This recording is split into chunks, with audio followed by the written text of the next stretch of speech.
Welcome to Constructing Connections, the go-to audio series for members of the Constructors Association of Western Pennsylvania.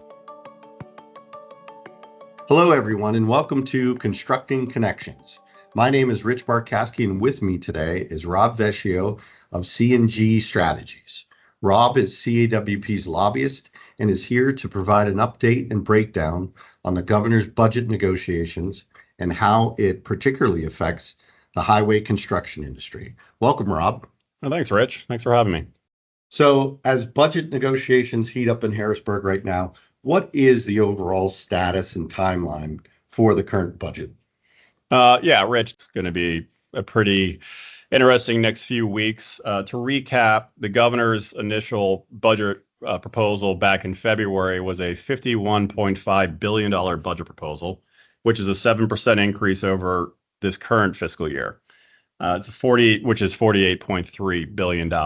And so what he has proposed is to use, let me talk about revenue collections as well, because we currently are collecting at about $46 billion in revenue for the Commonwealth. So as you can see, we have a gap based on what the spending plan is versus what the revenues are being collected. The reason why this is important, this kind of maps out what the budget negotiations are coming into June. He uses one-timers, like we have close to $3 billion still in COVID relief money that they have to use this year. And there's another $7 billion in our rainy day fund. That again is something that they don't want to touch because that helps the bond rating in the Commonwealth, keeps it, fiscal intact at that point. So what we're looking at as a Commonwealth is the shortfall and how do you make up for it. The governor has also proposed new things like taxing and regulating what are called skill games. Gaming in Pennsylvania is one of those major items that is happening. There are these skill machines all over the Commonwealth you may see in your convenience stores, bars and taverns, social clubs. These are untaxed, unregulated at this point. The goal is to tax and regulate those to generate about $500 million in revenue to help with the governor's spending plan. And the secondary component he has is legalization of adult use cannabis, which is also another $500 million in its first year. So that's where he's going to make up the billion plus the at least 1.7 the rainy day fund, I think is what he's looking at. That's how he balances his budget. So let's talk about June and where it is and what all this means. What this means is this is the difference between the purple state that we always are in Pennsylvania, which is a Democrat governor and state house, and you have a Republican majority in the state Senate. They're trying to negotiate something that they all agree to, right? So do they agree to a $51.5 billion spending plan? The Republicans at this point do not. They don't want to go north of $50 billion. They want to live within their means. So they're pushing back on the spending plan as a whole, not necessarily individual programs. The revenue generated that the governor proposed between cannabis and gaming is something that is an issue as well, because we haven't legalized skill games yet. And we haven't legalized adult use cannabis. So the legislature saying you can't count on revenues that we haven't even legalized those programs at this point. So this is what's shaping up and where we are to date at this point. And so that's why here we are, end of May, going into June, and there's a lot of uncertainties as to what's going to happen in this budget. Will it be on time? Will they be able to come to an agreement in the next 30 days? Or is this something that's going to drag out over the summer? So there's a lot of uncertainty as you talked about. The budget needs to be in place by the end of June. There's been times where it has been done prior to, but other times where it has not. And you discussed a lot of the different issues that are impacting the budget negotiations, but what issues are revolving around transportation funding? Right, and that's one of the central asks for the governor is mass transit. The governor did put some things in there for heavy highway, which I'll get into, but the mass transit component for SEPTA and the PRT in the western part of the state are critical to the centerpiece of the governor's budget. He wants to invest anywhere from $300 to $600 billion. We've heard different numbers. His proposal was, I believe, $300 million in new spending for mass transit. That would have been paid by what he wanted to do was sales tax revenues for it and try to dedicate some of that money towards mass transit. But from what we're hearing on the Hill, that mass transit advocates are asking for more. Now, $300 million was more the floor. They were asking for as much as $600 million to avoid any service cuts in the Philadelphia or Pittsburgh area. So what does that have to do with us and the highway community? Well, a lot of times in the past, when mass transit, receives money, the highway as well would also receive money. This is part of the transportation infrastructure as a whole industry. What the governor did do is there is the motor license fund. The motor license fund is a fund that we use for highway construction. $125 million of that is still being dedicated at annual basis towards the it's 250 total, 250 million. No, it's 250 million total, I believe. I want to make sure I get my numbers right. That they're trying that is being used for operations with the state police. Currently, under current law, we have the phase out of the state police at $125 million for the next 2 years. That will allow more money to go back into highway construction. At this point, the governor in his budget proposal actually slowed down that phase out. Instead of doing $125 million, he was stretching it out another 2 years, so additional 2 years. So he's cutting $50 million a year out of that. So it would stretch to 4 years.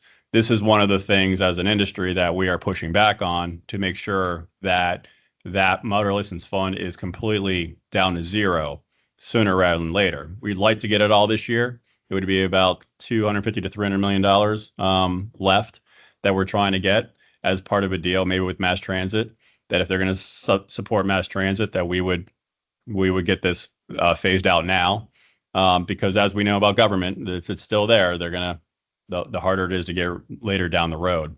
So we're trying to push that number right now. This is to get it down to zero now, so we can have a couple $100 million into the road construction versus mass transit. So that's current fight right now, and what we're working towards. Other things like that we're looking at, there's a proposal on the table for bonding for bridges that is being floated around Harrisburg. That's something the legislators have brought, that they're looking and they're considering that. I think, what was it, 80 million, I think, a year annually. So I don't know what that does in terms of projects, but that's another component that's been floated with the mass transit discussion. Okay, and so just to give you kind of the lay of the land, you have the governor and the House controlled by Democrats, the state Senate controlled by Republicans.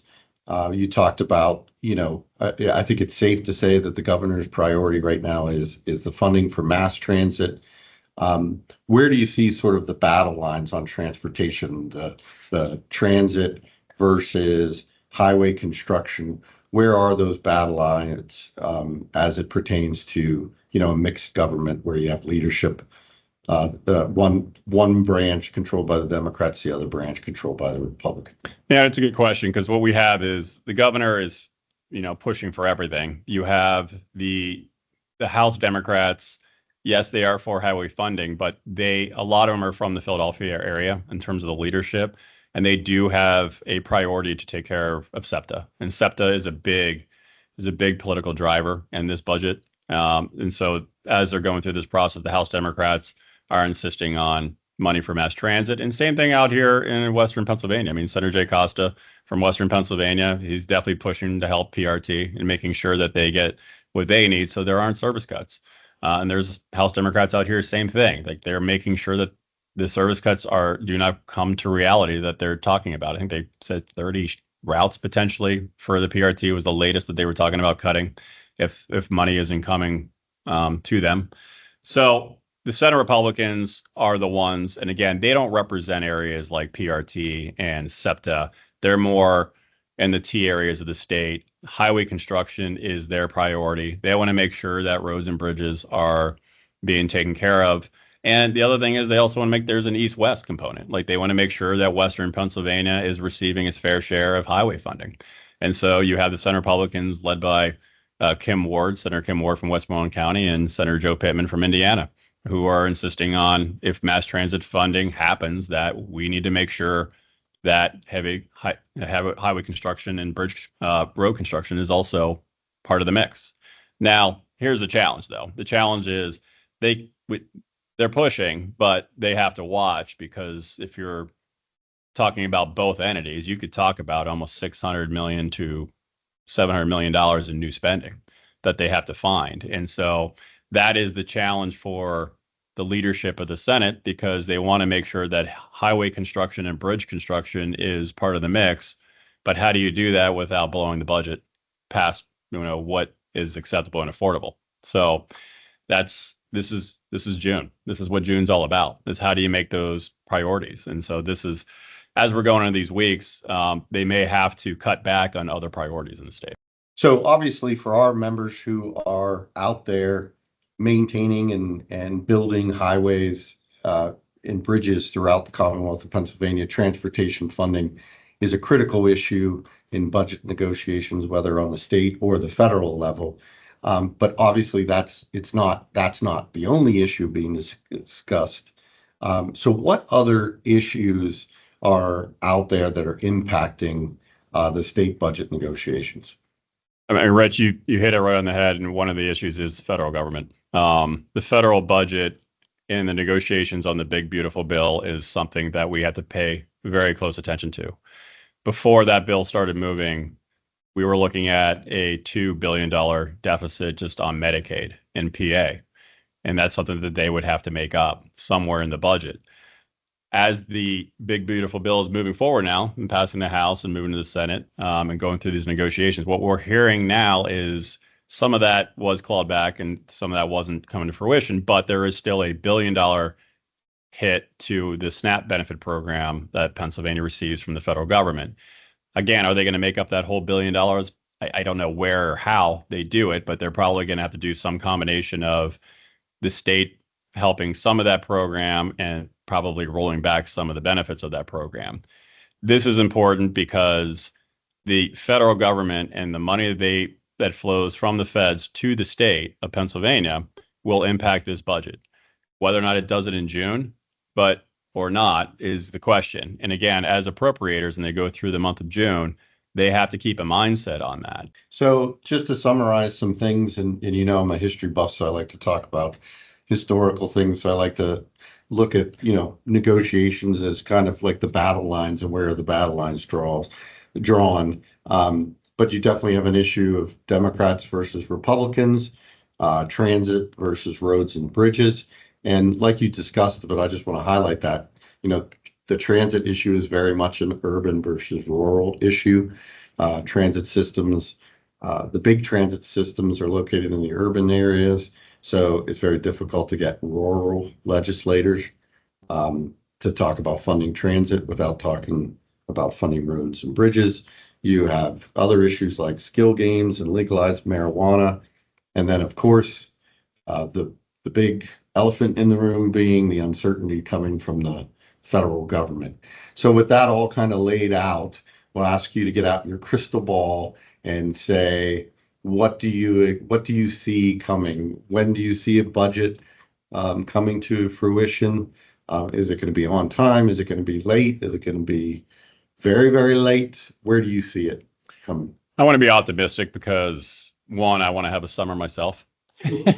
So I'm going to say it's going to be past June 30th, but not too late past maybe July 5th or 6th, or maybe a week or two past the June 30th deadline.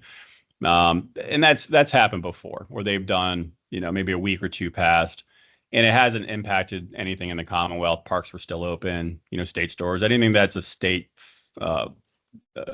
controlled, it still was open during that time frame. I think what'll happen is I think a gaming bill will get done at some level. I think, again, cannabis will get done, not this year. I don't think now. I think it's going to be more either fall or into next year, maybe next year. But I think adult use cannabis will be within the next 18 months. I could see that.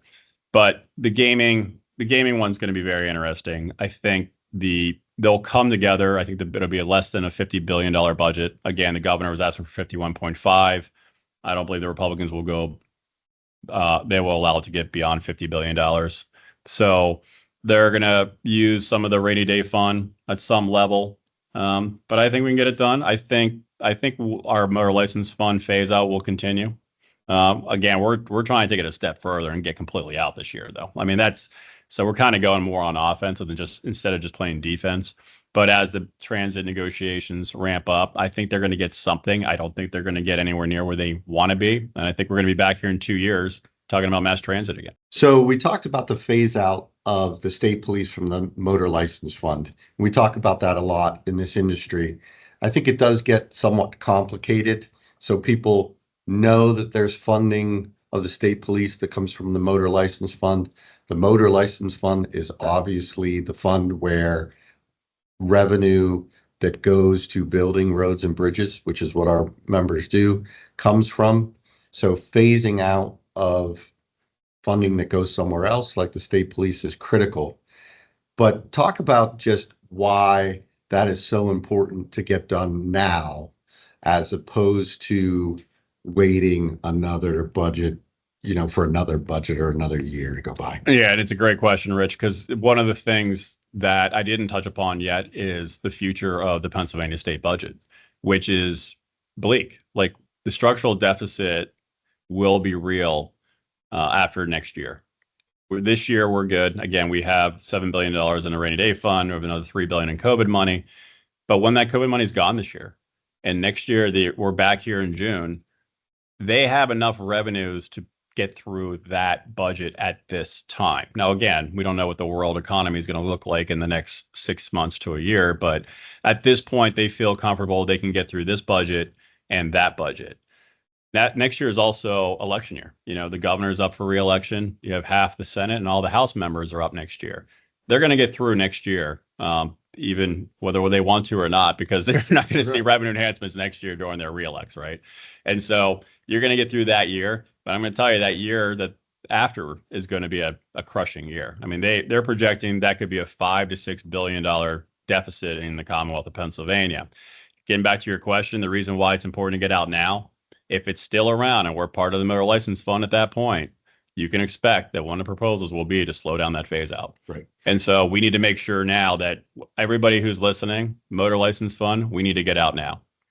I think that's important to hit on, is that the phase out is a fiscal code thing, and that can always change at the whim of the legislators. And if there's other issues that are impacting that, then maybe you start to tweak that, and the time frame of getting out extends. So that's why it's important to get out now. Incredibly. And so what's nice is we do have leaders in support of that and getting us out. I mean, again, whether they can do it this year, they fully expect to be out next year. Okay, so Rob, we really appreciate you sitting down with us, talking about the Pennsylvania budget and its impact. Obviously, you're very passionate about what you do for a living. We'd like to thank you for working on behalf of our industry. And thank you for joining us today for Constructing Connections. Great. Thanks, Rich. My name is Rich Barcaskey, Executive Director of Constructors Association of Western Pennsylvania. Thank you for joining us for our Constructing Connections.